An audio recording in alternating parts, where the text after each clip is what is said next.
Hey guys, what's up? It's Nicole. So, can you guys believe it? Like I linked the that video in my community tab so you guys could go over and find it. So, isn't that crazy?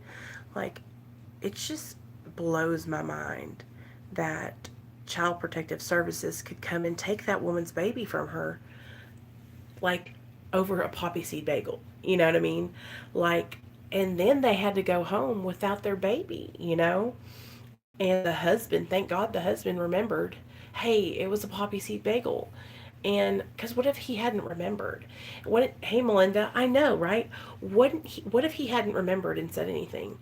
You guys, it just makes me, it's really disappointing to hear those kind of stories because it just shows you, like, there's no protocol, there's no policy, there's no, hey, Sandra, I know, me too. Listen, girl, y'all know I got trauma. I am scarred for life from going through that shit. And and listen, I'm not trying to minimize the bad that I did. You know, my child got taken from me because I was on drugs. And I will fully admit that.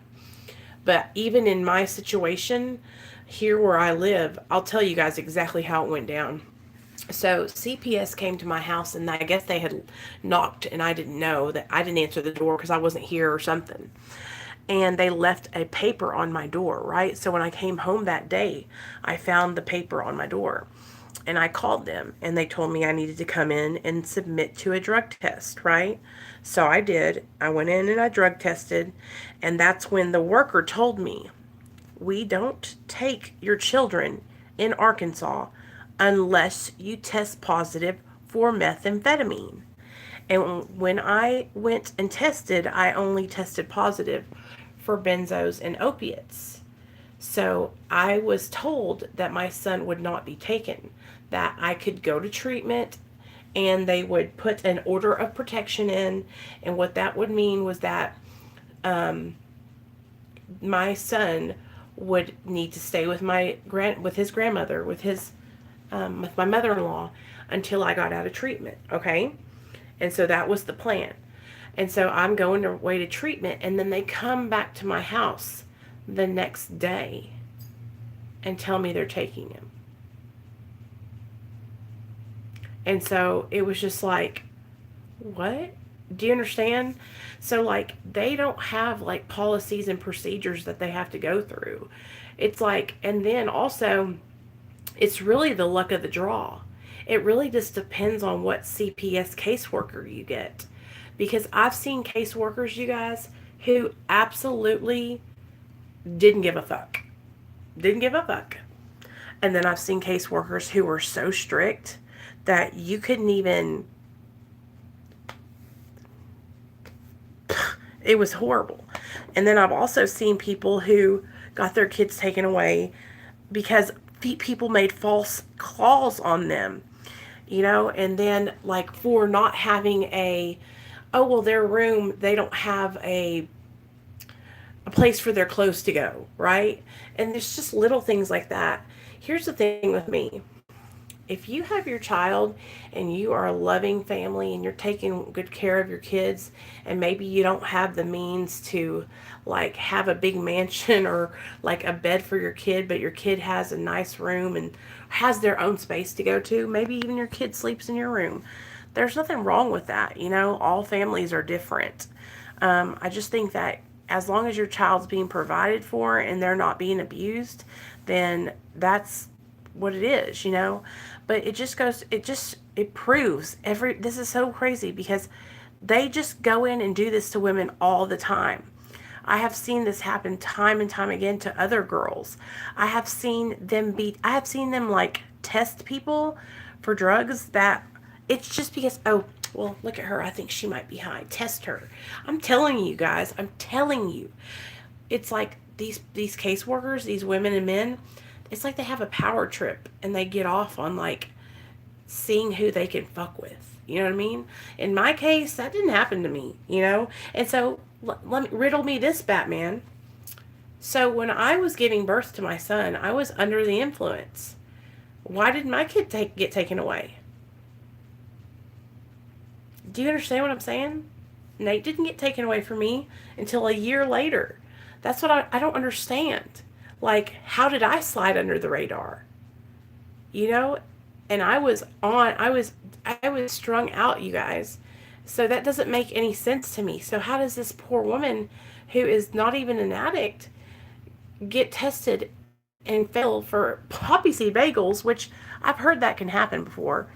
But do you understand, like, how in the hell does that even make sense? How did I get through and she didn't? You know? So I just think that's so fucked up. Oh, it's just not a good place to be. I mean, like, I don't wish it on my worst enemy. You know, I really don't. Um, I just don't. I don't wish it on my worst enemy. Now, if you got your kids and you're not paying attention to them and they're running out the front door and y'all, you know what I'm saying, okay? Anyway, I just wanted to come on here and just chat with you guys for a second. Nate is asleep. He's in the bedroom right there. I'm just sitting out here on the stairs while he sleeps. We were laying down and I felt like a spider was crawling on me. There were a few girls in the woman's house that had to deal with CPS and I felt so bad for them. Melinda, it is not fun, you know. And what it is, I think, that makes it such a bad experience is for a lot of us when we're in addiction, like, once we sober up, like, we're not going to, once I sobered up, I'm a different person than when I'm in active addiction. And when you're going through CPS, it's like a constant reminder. And it's really difficult because in a lot of states, here in my state, they don't offer like counseling. They didn't, like, it was just very generic, right? And so it wasn't helpful at all, at all. All the things that I had to do there, I did them because I wanted to get my son back, but they weren't things that improved my life. Do you understand what I'm saying? The programs that they had, like parenting classes, it was literally like 2 hour long class of this lady just talking to us. And it was like nothing that I didn't already know. Do you understand? It's just a very broken system. And what would help, if you want to help, you go and you put these girls through treatment, you know? But no, they didn't even want to put me, I had to put myself through treatment. Hey Nick, what's up? Welcome over. My name's Nicole and I'm a recovering addict. And I've been sober for 4 years. And I found End of Sentence's channel through Death's channel because I'm subscribed to Death in Them. And I just love watching that guy's story times. And so I've been watching Death's channel for a long time. And then once Jake started making videos, I was just like, isn't that his name, Jake? I was just like, wow, man, this dude is like so cool. His stories are fucking good. I have some story times. I've been to prison, but not like he was. I went to a minimum security prison, and it was for non-violent offenders. So like drug addicts and people who steal. And so the kind of prison I went to it was a boot camp style. And so when you go in there, everything you do is like military style. You march everywhere. You chant when you march. I had to wake up every morning at 2 a.m. to do laundry. And it was like me. I don't know if I told you guys the story, but it was like me and 7 other girls that did the laundry, right? And so we would jump in the back of this truck. Hey, Annie. We'd jump in the back of this truck and the guard would drive it, right? Okay, the guard would drive it and we would get in the truck and we would have to load up these big ass laundry bags, you guys. Because you got to remember, all the laundry was there was like 350 girls on this whole compound. And it wasn't like you think, like you see on TV where there's cells and stuff. The compound was made up of like 6 different units. And the prisoners, us inmates, lived in the units. Hey, Amy. Girl, you be lurking. It was made of units. And so what would happen is, the way the units were held down is there would be like a whole row of racks, right? Bunks where we would sleep out. And then there was a place where we could shower at. And the showers, this is the thing about going to prison, you guys. Here, let's talk about showering. Your ass is out there. You're butt naked for God and everybody to see. Like, and this is a women's prison, okay? And they're male guards, okay? I'm talking the guards would just stand there and look at you, all right? Just stand there. Okay, so in the shower, let me tell you guys a story because y'all are going to die. In the shower, there's like 1, 2, 3, 4, 5. 5 shower heads, okay? 2 on this end and 3 in the middle like that. And you step in the shower and each girl gets under a shower head, right?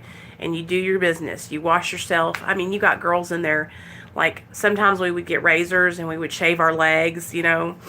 And it was just like you were in there. You were in there with girls who have their period, and if there's period blood running down the shower, like, y'all, this guys don't have to go through this when they're locked up in prison.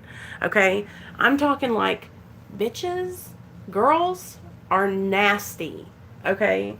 And so just imagine that with 100 girls, 60 girls in a unit, okay? And we all have to shower, you know?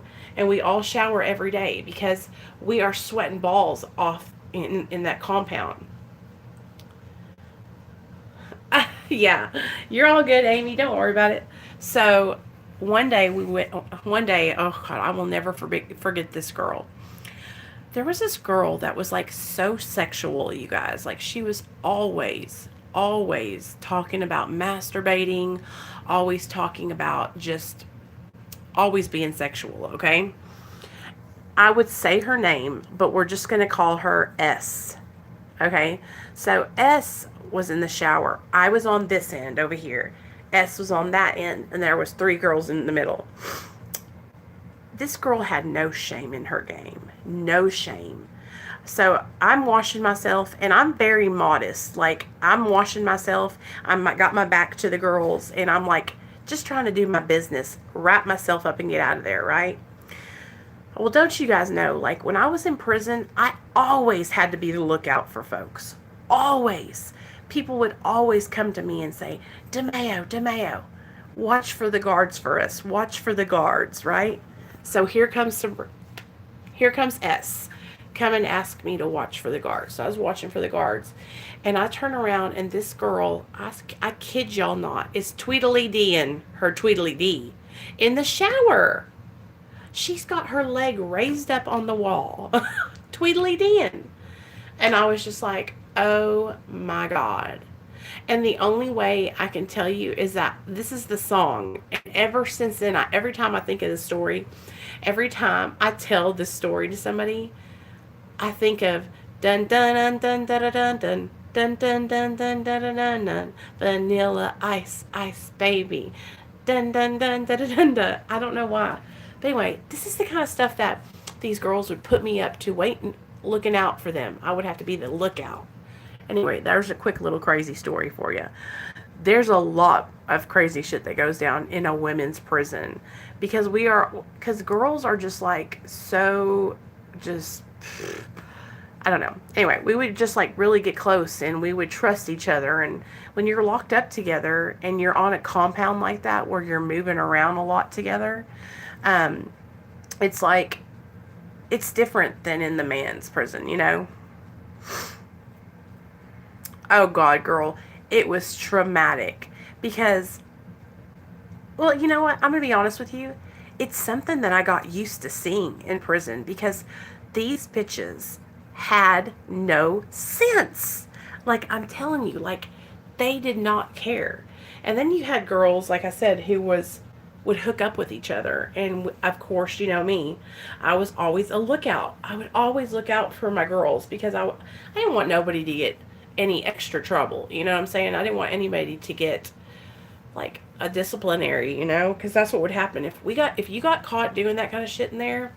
You would get a disciplinary. And if you get so many disciplinaries, then you can get time added on to your stay there. Because the way this prison was set up is it was like a behavioral prison, right? It was they're trying to teach you to change your negative behaviors. It was like I don't know how to explain it. Anyways, therapeutic. It's called a TC, which is called a therapeutic community. But let me just tell you guys, there's nothing therapeutic about it. You can do what you have to do and you get the fuck out of there, okay? Anyway, so I went off on a tangent there. I have a bunch of prison stories on my channel if you guys ever want to know. They're in a playlist. Annie, I'm telling you, girl, like, I could tell you guys so many stories. There was one time when I was locked up, and that when we were there, there was a tornado, and so all of us, every one of us girls, we all had to go into the gym, right? And we had to get up against the wall and, like, get down on the ground like you do when a tornado's coming. There was all kinds of crazy stuff that happened. Every now and then there would be a fight, where girls were fighting, but it was always, always over another girl. That's one thing that happened a lot when I was locked up, is that the girls that I was locked up with would get jealous and they would start falling in love with each other. And I don't know. I never got into a relationship with anybody there. Not saying that, I was too good or anything. I just didn't get close to anybody like that. And it's really not my thing. Now, when I was younger, I used to experiment and stuff like that. And, like, I hooked up with some girls before. I actually had a girlfriend for probably about a year whenever I first started shooting up. That's that girl I told you guys about. Her name was Tammy. And I was with her for about a year. And she was just so fine, you guys. She was fine. Like, she was real tiny, real petite. Blonde hair, really cut short like this. Just the sweetest girl. And we actually went to school together. And we graduated together. But, hey, Bill, she lives back in Hot Springs. And let me tell you guys a story. So me and Tammy used to get down with the get down. And probably like a year and a half, 2 years ago, she found me on Facebook and reached out to me. And she was using. And so I got to connect with her in my sobriety. Hey, Rachel. I got to connect with her, you guys, in my sobriety and tell her, like, hey, girl, I want you to get sober. I want you to do this, and I care about you, and I'll help you with whatever I can, And I told her, I wanted her to know that I didn't blame her for what happened because, okay, let me tell you guys. So the first time I ever IV shot up was with her, and she was the first person who ever did it for me because I didn't know how to do it. Hey, yeah. And so what I think happened with Tammy, is that she felt responsible for me getting strung out on the needle. But it wasn't her fault. When we were hanging out that night, we were, we were active. We were sexually active together. Like, I loved her, you guys. Like, I've never felt that way for a woman other than her.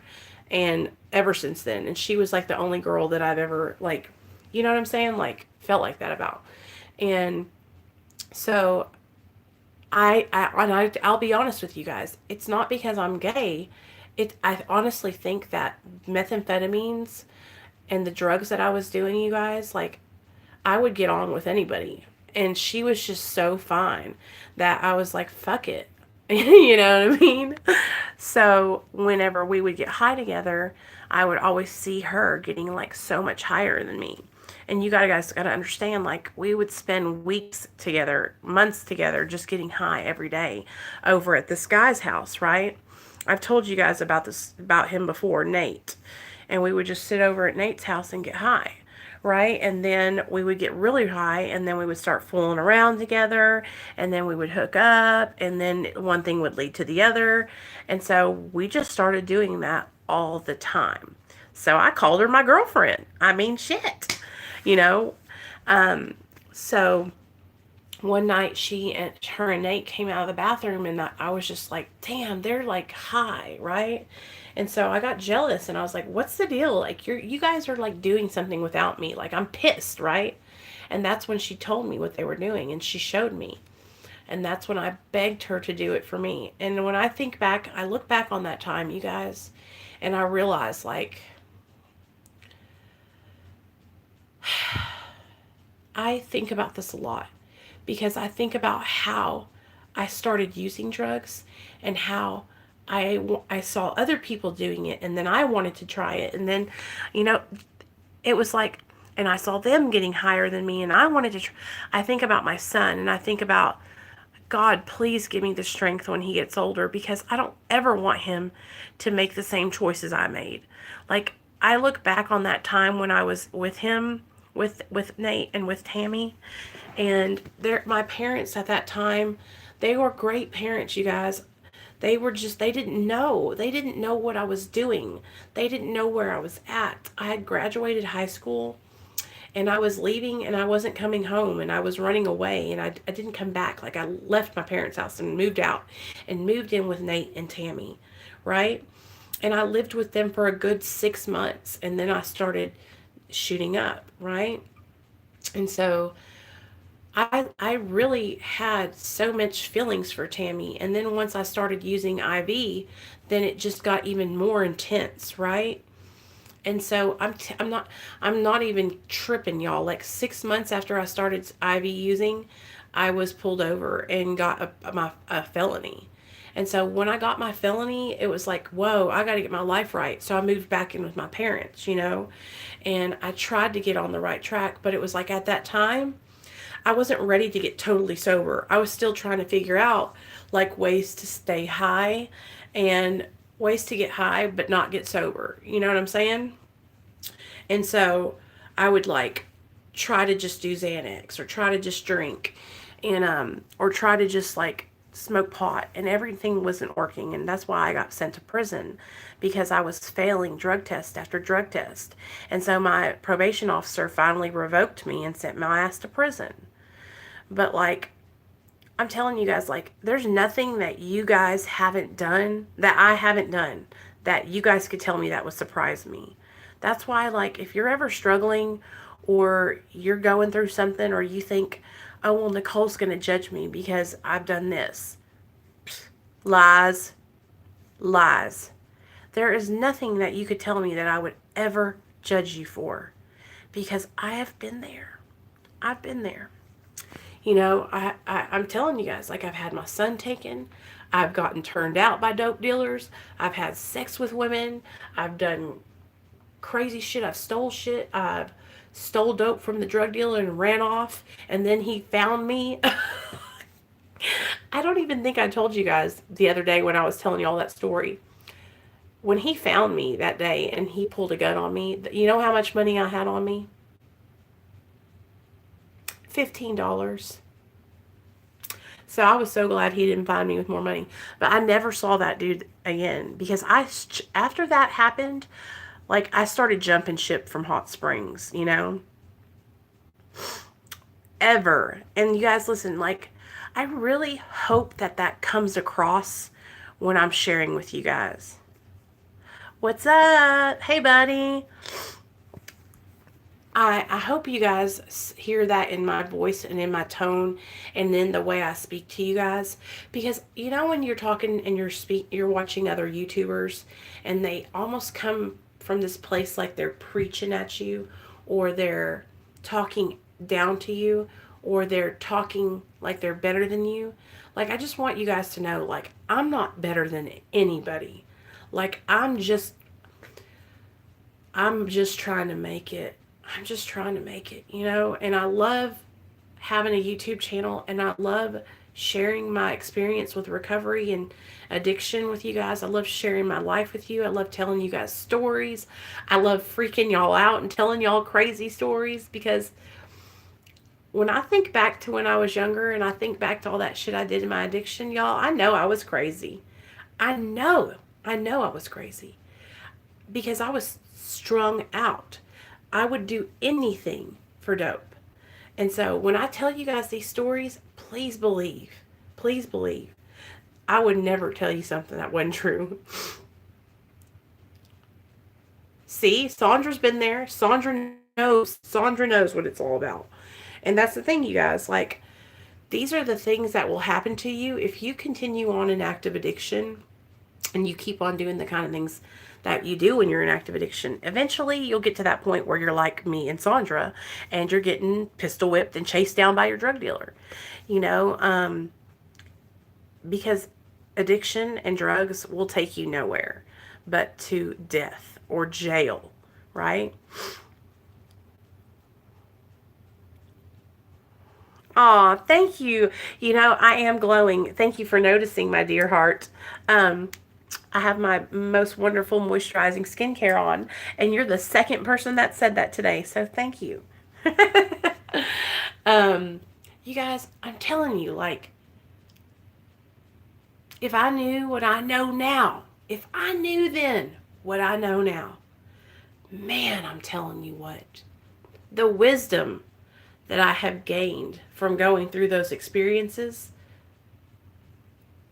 A1, bar none. Like, I love the fact that I've been through those experiences so I can come on here and tell you guys about them so you don't have to go through them, right? But when my dad used to sit me down, right? Oh, that's what's up. My dad, you guys. Oh, listen to this, Rachel. I've been using the Sunday Riley. What is it called now? Shoot. Sunday Riley. Retinoid. Hey, Donna, what's up, girl? So, let me tell you guys. My dad used to sit me down, right? When I was 14, even probably earlier than that, 12, 13, 14, 15, 16, 17, right? And he used to tell me, Nicole, listen to me. There's nothing that's out there that's good, that's happening after 10 p.m. This is what my dad would tell me when I was younger, right? And I would tell him, well, I want to just go hang out with my friends. We're just hanging out, right? And I would not listen to my dad, and I would go out and I would come home late, and then he would ground me, of course, right? But my parents were trying to get a hold of me at that young age. And I wished I had listened to them, you guys, because I wouldn't have had to go through all the things I went through, you know? Hey, Rob, how are you doing, bud? I'm doing good. Um, I if I had just taken what my dad was saying and listening to him, you guys, I'm telling you, like, my life would have been so much easier, so much easier. But of course, you know, sometimes we got to live and learn, right? And that's what I did, you guys. Like, I just made things more difficult by not heeding my parents' warnings. And they tried so hard to, like, to help me, you know, and they really tried to teach me the right thing, right?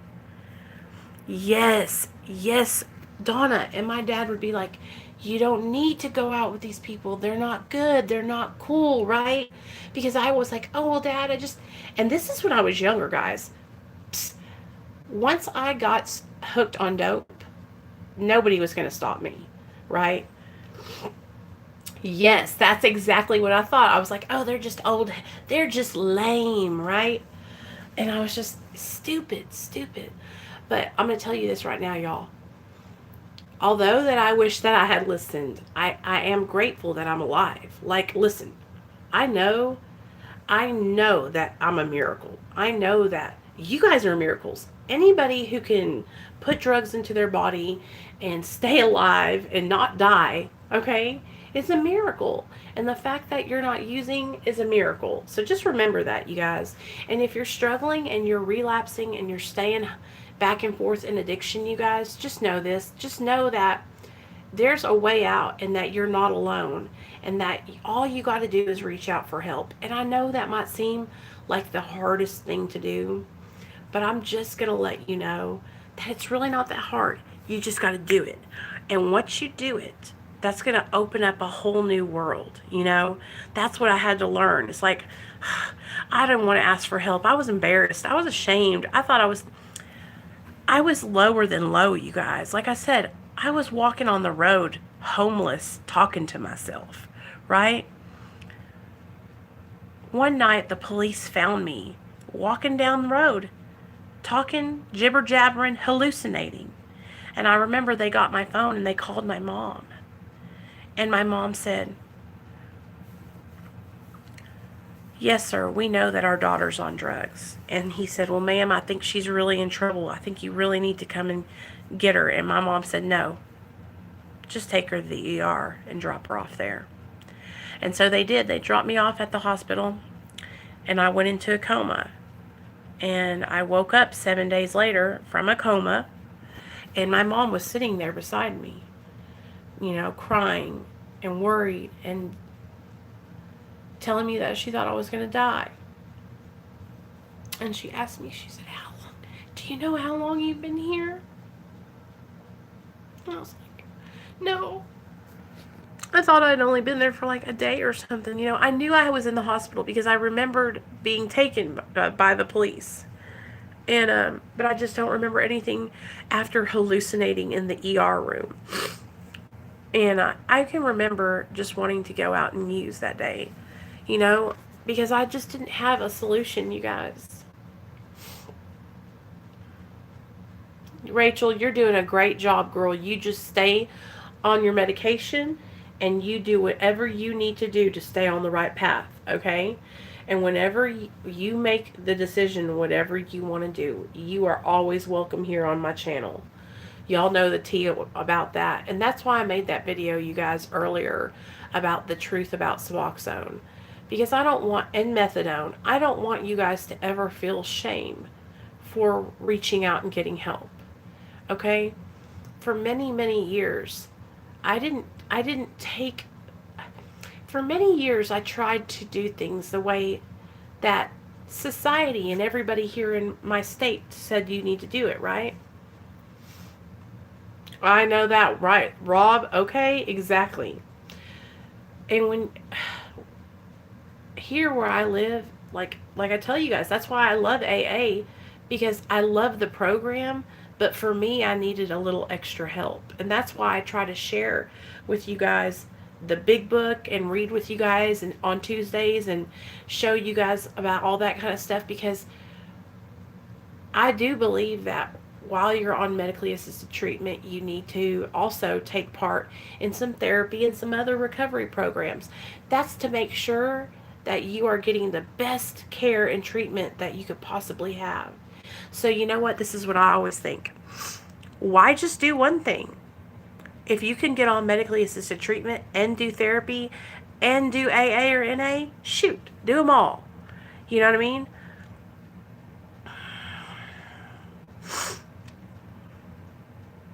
Yes, and that's the thing, you guys, like, feeling like we're alone. Oh, I gotta tell you guys, I watched this girl, and I want y'all to go over to her channel. I commented, and I reached out to her on Instagram, but her channel's called Heather Bug, B-U-G, and she made a video, I don't know if it's today or yesterday, but she is just distraught in this on this video, and she is crying, and she had a relapse, and so she just is, it's just so sad. So I commented, y'all know me, I ran over there and commented, and I sent her a message on Instagram and gave her my phone number. But maybe if you guys could go over there and give her some support, because that's the thing, you guys, like I said, I don't care like how many times you fall. That's not what matters, right? Bug, B-U-G, Heather Bug. It doesn't matter how many times you fall. Just get back up. Like I said before, if you're struggling and you're relapsing, don't stay out in your relapse, okay? If you go out for a couple days, get your ass back over here and come back and get the sober side. Because when you stay out for a long time, what happens is it's harder to come back. It's harder to get back in the groove. Do you understand what I'm saying? It's just like you're out there practicing that dope life. So it makes it harder to get back here to the sober life, right? Do y'all know what I'm saying? And so that's why I just want you guys to like get back as soon as you can. Listen, I'm not judging nobody, right? Yeah, Donna, here where I live, the way they do it is you phase up. And so what I'm paying right now is I only pay for my doctor's visit. The medication is free because I have insurance. And they also have generics They have generic Suboxone, so now that it's really cheap. Like you can get it for like next to nothing. But that's not the thing that's bad. It's the doctor's visit that's expensive for me. But Donna, I'm gonna tell you something right now, sis. I was spending triple the amount of money I'm spending on medically assisted treatment on drugs. You know what I mean? Like, so it evens out. Like it's a deal for me right now, you know? Because when I was using drugs, you guys, Lord help us all, I was spending $100 a day. Maybe, probably more. Rachel's Facials. Okay, girl, we'll find you. Girl, you got any products you can send us? We need some skincare. But, anything's better than being out there in active addiction, you guys. You know what I mean? I know, Zoe. I was just going to say that. I feel that same way. I think it should be free too. You know, that's how it is in Canada. They have free treatment there. Wouldn't that, you know, there's so many things that I could talk about that we should change here.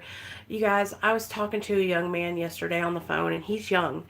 And he needs to get into residential treatment.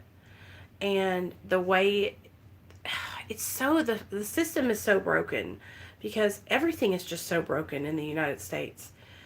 You would think that he has insurance through his state, that all he would have to do is go apply and then go into treatment, right? But it's like that's not how easy it is. It's not that easy. And when you're struggling and you're in active addiction, it's hard to get someone who's in active addiction to call everyone to find out what treatment center they can get into, you know? So that's what I do. If you need help and you need to find somewhere to go, I will get on the phone and I will call everywhere to find you a place. But once I find the place, you got to do the rest because they're going to want to hear from you. Do you know what I'm saying? It's hard. It's scary. And it's, you know, it's like fear of the unknown. You know what I mean? Donna, that is so good. I'm so proud of you, girl. That is awesome. I know when I first started going to going into treatment centers, you guys, I remember the first treatment center I ever went to. It was Quapaw House, and it was in Hot Springs, Arkansas. And I had insurance at that time. I was on my parents' insurance. And so I went into treatment, and I was so afraid, you guys. I was so afraid. And instead of taking it seriously, I almost took it like it was summer camp. Do you know what I'm saying? And I learned a little bit, and that was the first time that I was ever exposed to the program of AA. And that was the first time that I ever found out what a sponsor was. And I learned a little bit there. But baby, let me just tell y'all, I went to like 4 or 5 other treatment centers after that. But that's what started everything for me, you know? And that's when I realized, like, I have a problem. I need to get help, you know? So, anyway, I love you guys. I hope y'all are having a great night. I'm going to go lay down with Nate. But I just wanted to come on here and just chat with y'all. I love just chatting, just talking to you guys, just sharing my life with you guys, and just, you know. I love you, Jamie. I'm so proud of you guys. And listen to me. What's this month? We're in June. No, we're in May. Okay, so y'all know that my recovery birthday is in July. Okay? My sobriety birthday is July 13th. So in July, we're literally going to have like a fucking party every day of the week in July. And Nate's birthday is in July. So we're going to be celebrating in July over here on Real Talk Recovery. Also, we're going to be going to Branson soon with my mom and dad. So we're going to be going on that trip, and y'all are going to go with me. And we're going to vlog fucking Silver Dollar City, y'all. And it's going to be so much fun. So, anyway, I just thought I'd tell y'all about that. He finally got a job. What? Hell yeah. He got a job. Hey, Aaron. Oh my God. That's so awesome, Jamie. I'm so happy. Yay. Hallelujah. Hallelujah. Jamie's man got a job. Hallelujah. Okay. I love you guys. I'm going to get off here. I'll see y'all tomorrow, okay? Have a good night, everybody. Sleep tight. Don't let the bed bugs bite. Erin, I'm sorry, girl. I'm getting off. I love you guys anyway, though. Look for me tomorrow. I'll get off work about 2. So look for me tomorrow about 3:30 p.m. Central Standard Time. I'll put up a reminder.